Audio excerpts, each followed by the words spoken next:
Olá, pessoal! Hoje nós vamos conversar sobre o sistema endócrino, sistema muito importante. Esse sistema é formado por tecidos e por órgãos que secretam substâncias que são chamadas de hormônios. E essas substâncias, elas acabam interferindo no metabolismo, no funcionamento do nosso organismo. E são sobre essas glândulas que nós vamos iniciar a nossa aula, mostrando aonde que ficam localizadas as principais glândulas do corpo humano. Então, observem, por favor, as nossas glândulas endócrinas.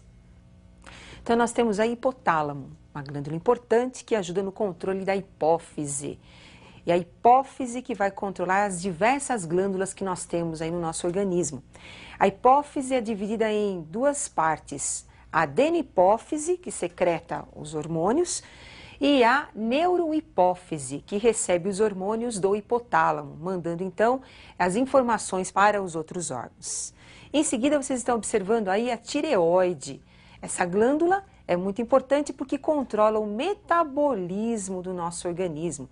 Ela produz as tiroxinas T3 e T4. Em seguida, vocês estão observando a paratireoide. Essas glândulas menores, elas controlam a taxa de cálcio na corrente sanguínea. Tanto a paratireoide como a tireoide, elas são controladas pela hipófise. Então, na verdade, o hormônio produzido na hipófise, ele vai através da corrente sanguínea até a tireoide, até a paratireoide.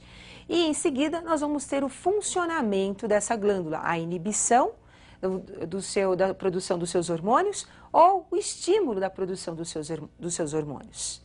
Agora vamos observar as outras glândulas que nós temos no nosso organismo.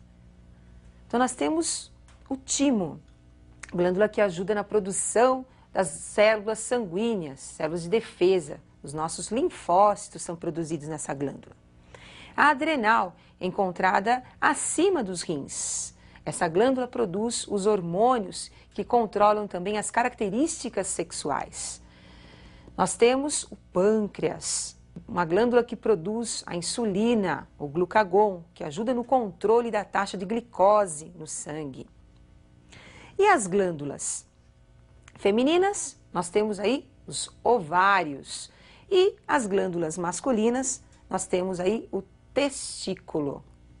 Essas diversas glândulas que nós mostramos, elas controlam, como eu já citei, muitas atividades que nós temos no nosso organismo. Doenças, como por exemplo a diabetes, é controlado pelo mau funcionamento da glândula, como no caso o pâncreas. Agora, como é que ocorre esse controle das glândulas? Existe um sistema de retroalimentação, que nós chamamos também de feedback. Uma glândula estimula uma outra glândula, um outro órgão, uma outra parte do nosso organismo. E essa outra parte estimulada, ou outro órgão estimulado, responde, como nós vamos verificar agora, à ação de duas glândulas, a hipófise e a tireoide. Então, observem a retroalimentação ou feedback entre essas glândulas. O hipotálamo, através do seu trato nervoso, estimula a hipófise, região anterior da hipófise, que nós chamamos de adenohipófise. E com isso, a hipófise começa a produzir um hormônio conhecido como TSH, hormônio tireototrófico. Esse hormônio, através da corrente sanguínea, chega até a glândula tireoide e estimula a glândula tireoide, fazendo com que essa glândula comece a produzir os seus hormônios, o T3 e o T4, que são conhecidos também como tiroxinas. Então, a tireoide começa a produzir as tiroxinas, T3 e T4. Esses hormônios atuam no metabolismo da célula, acelerando a sua atividade. E em seguida nós teremos a resposta da tireoide em relação à hipófise, inibindo a produção da hipófise. Essa resposta é o que nós chamamos de feedback ou retroalimentação. Então acompanhem, por favor. Os hormônios tireoidianos, o T3 e o T4, como a sua taxa foi aumentada na corrente sanguínea, devido ao estímulo da hipófise em relação à tireoide, eles agora inibem o hipotálamo. inibem o hipotálamo para que esse também venha a inibir a hipófise, diminuindo a produção do TSH. E com isso, nós teremos uma diminuição da produção dos seus hormônios tireoidianos, que é o T3 e o T4. Então, como nós acabamos de observar, a tireoide só começa a produzir os seus hormônios a partir do estímulo da hipófise. Quando a tireoide aumenta a taxa dos seus hormônios na corrente sanguínea, ao mesmo tempo a hipófise é inibida pelo sistema nervoso, diminuindo a produção dos seus hormônios, diminuindo então a sua ação em relação à tireoide, que também diminui a produção dos seus hormônios. Então, esse conjunto de atividades das glândulas é o que nós chamamos então de retroalimentação do sistema endócrino. Agora, um outro processo importante, conhecido como ciclo menstrual, também é controlado por vários hormônios.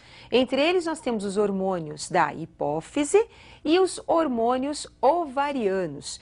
E é sobre esse ciclo menstrual que nós vamos conversar agora. Então, observem os principais hormônios envolvidos no ciclo menstrual. Então, os hormônios da hipófise, nós temos o FSH, que é o hormônio folículo estimulante, e o LH, que é o hormônio luteinizante. Os hormônios do ovário, nós temos o estrógeno e a progesterona. O ciclo menstrual, normalmente, ele tem a duração de 28 dias. Durante esses 28 dias, ocorrem alterações nos ovários e no útero da mulher. Essas alterações são controladas por aqueles 4 hormônios que eu citei para vocês. Então, na verdade, o ciclo menstrual ele é dividido em 2 fases. A primeira fase, que é uma fase germinativa, e a segunda fase, que é uma fase secretória, uma fase de secreção dos hormônios, onde existe a preparação do útero para abrigar o embrião se ocorrer uma gravidez. Então, vamos conversar um pouquinho sobre a fase proliferativa do ciclo menstrual. Então, observem agora a ação do FSH, produzido pela hipófise no ovário. O primeiro dia da menstruação é o primeiro dia do ciclo menstrual. Então, nós vamos ter aí o FSH agindo nas células ovarianas, que são conhecidas como folículos. As mulheres apresentam de 600 mil a 1 milhão de folículos, que começam a passar por um amadurecimento a partir da sua menarca. Em seguida, o folículo começa a se desenvolver e começa a produzir o estrógeno, hormônio que vai inibir o FSH. Então, percebam, a hipófise produz FSH. Um folículo é estimulado, um folículo em relação aos milhares de folículos que nós temos no ovário. E as células foliculares vão amadurecendo e passam a secretar o estrógeno. O estrógeno agora sai do ovário e, através da corrente sanguínea, chega à hipófise e inibe o FSH. Por quê? Porque o FSH estimula os folículos. Se ocorrer uma inibição do FSH, outros folículos não irão passar por um processo de maturação durante o ciclo menstrual.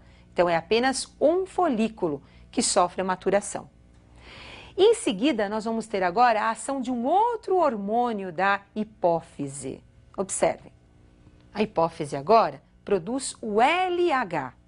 Esse hormônio ajuda no processo de maturação do folículo, ocorrendo então agora a liberação do óvulo. Então, ele estimula a ovulação, a liberação do óvulo. Observem que isso está acontecendo na metade do ciclo. Nós temos um ciclo de 28 dias, então no 14º dia é onde nós vamos ter a eliminação do óvulo, que vai esperar o espermatozoide para ocorrer a fecundação, ou não. Após o 14º dia, o que nós vamos ter no ovário? Após a liberação do óvulo, nós vamos encontrar as células foliculares que restaram, que é chamado de corpo lúteo ou corpo amarelo, que passa a produzir um hormônio conhecido como progesterona. Então, o ciclo menstrual ele tem 28 dias. primeiro dia da menstruação é o primeiro dia do ciclo. Lembrando que na metade do ciclo, 14º dia, é o dia da ovulação. Então, é o dia fértil da mulher. Nesse 14º dia, o óvulo vai ser liberado e ele vai aguardar o espermatozoide, ocorrendo ou não a fecundação. Então, após o 14º dia, o útero agora está muito mais proliferativo, está muito mais desenvolvido devido à produção da progesterona e do estrógeno pelas células do corpo lúteo, do corpo amarelo. Então, nós vamos ter o desenvolvimento do endométrio, o desenvolvimento de vasos sanguíneos para abrigar o possível embrião, se ocorrer, obviamente, a fertilização. Então, agora vamos acompanhar as modificações no útero, como vocês vão observar a ação dos hormônios no desenvolvimento do útero. Então, observem, o endométrio, do primeiro dia da menstruação até o 14º dia da menstruação, ele vai se desenvolvendo. Vai ocorrendo aí a proliferação das células do útero. 14º dia, após a ovulação, observem que existe um desenvolvimento ainda mais acelerado do endométrio, acelerado pela progesterona e também pelo estrógeno. 28º dia, como não ocorreu a fecundação, nós vamos ter uma queda da progesterona devido à regressão do corpo lúteo e com isso nós vamos ter a descamação do útero. Então, nós mostramos um ciclo menstrual de 28 dias. Lembrando que o 14º dia é o período fértil da mulher. Na verdade, é o dia fértil da mulher. E como o óvulo ele tem de 24 a 48 horas de durabilidade, então nós vamos ter aí um período fértil de mais ou menos 3 dias antes do dia da ovulação e 3 dias após o dia da ovulação. Lembrando que esse ciclo em algumas mulheres, ele pode ter 30 dias, 35 dias. Agora, o ciclo menstrual, ele é muito importante, principalmente os hormônios produzidos pela hipófise e os hormônios produzidos também pelo ovário, você não pode esquecer. Então, sempre dá uma estudadinha, porque isso é muito importante para o vestibular. E eu vou aguardar você para a nossa próxima aula de biologia. Até mais, pessoal!